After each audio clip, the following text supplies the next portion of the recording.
Islam dan sains sememangnya tidak dapat dipisahkan. Pada segmen kali ini, saya akan menceritakan mengenai rahsia solat untuk kesihatan. Rahsia solat di awal waktu mengikut kajian sains. Setiap peralihan waktu solat sebenarnya menunjukkan perubahan tenaga alam ini yang boleh diukur dan dicerap melalui perubahan warna alam. Fenomena perubahan warna alam adalah sesuatu yang tidak asing bagi mereka yang terlibat dalam bidang fotografi. Sebagai contoh, pada waktu subuh, alam berada dalam spektrum warna biru muda yang bersamaan dengan frekuensi thyroid yang mempengaruhi sistem metabolisme tubuh. Jadi, warna biru muda atau waktu subuh mempunyai rahsia berkaitan dengan penawar ataupun rezeki dan komunikasi. Mereka yang kerap tertinggal waktu subuhnya atau terlewat secara berulang kali, lama-kelamaan akan menghadapi masalah komunikasi dan rezeki. Ini kerana tenaga alam iaitu biru muda tidak dapat diserap oleh thyroid yang mesti berlaku dalam keadaan roh dan jasad bercantum. Dalam erti kata lain, jaga daripada tidur. Thyroid merupakan kelenjar yang terletak di bahagian tengkuk yang selalu menjadi punca beguk.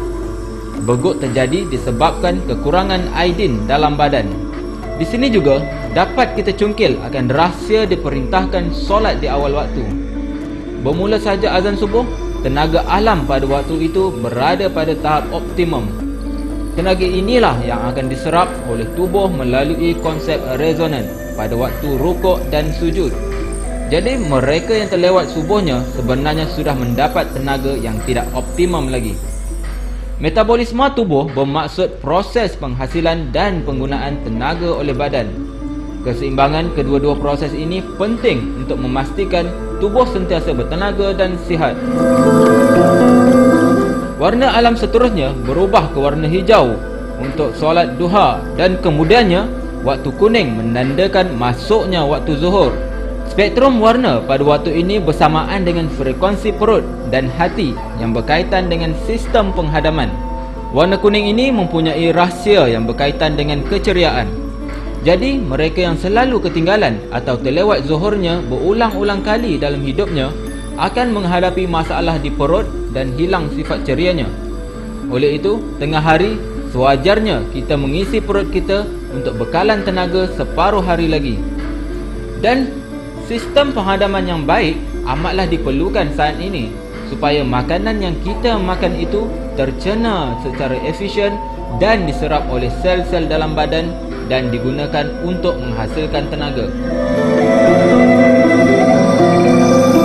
Kemudian warna alam akan berubah kepada warna oranye, iaitu masuknya waktu asar, di mana spektrum warna pada waktu ini bersamaan dengan frekuensi prostat, uterus, ovari dan testis yang merangkumi sistem reproduktif.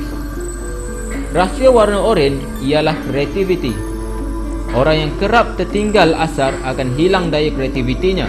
Dan lebih malang lagi kalau di waktu asar ini jasad dan roh seseorang ini terpisah, iaitu anda tidur.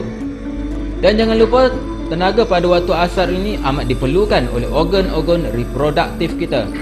Organ-organ reproduktif merujuk kepada organ-organ untuk memastikan kemandirian spesies, lantas meneruskan kelangsungan generasi. Prostat dan testis adalah organ lelaki. Uterus dan ovari pula adalah organ kepunyaan wanita. Menjelang waktu maghrib, alam berubah ke warna merah dan di waktu ini kita kerap dinasihatkan oleh orang-orang tua agar tidak berada di luar rumah. Mereka yang sedang dalam perjalanan juga seelok-eloknya berhenti dahulu pada waktu ini untuk solat maghrib kerana banyak interference ataupun pembelauan berlaku pada waktu ini yang boleh mengelirukan mata kita. Waktu inilah fenomena buta ayam terjadi. Rahsia waktu maghrib atau warna merah ialah keyakinan pada frekuensi otot, saraf dan tulang. Apabila masuk waktu isyak, alam berubah ke warna indigo dan seterusnya memasuki fasa kegelapan. Waktu isyak ini menyimpan rahsia ketenteraman dan kedamaian di mana frekuensinya bersamaan dengan sistem kawalan otak. Mereka yang kerap ketinggalan isyaknya akan selalu berada dalam kegelisahan. Alam sekarang berada dalam kegelapan dan sebetulnya inilah waktu tidur dalam Islam. Tidur pada waktu ini dipanggil tidur delta, di mana keseluruhan sistem tubuh berada dalam kerehatan. Selepas tengah malam, alam mula menyinar kembali dengan warna putih, merah jambu dan seterusnya ungu, di mana ianya bersamaan dengan frekuensi kelenjar pineal, pituitary, thalamus dan hipotalamus. Tubuh sepatutnya bangkit kembali pada waktu ini dan dalam Islam, waktu ini dipanggil qiyamul lail.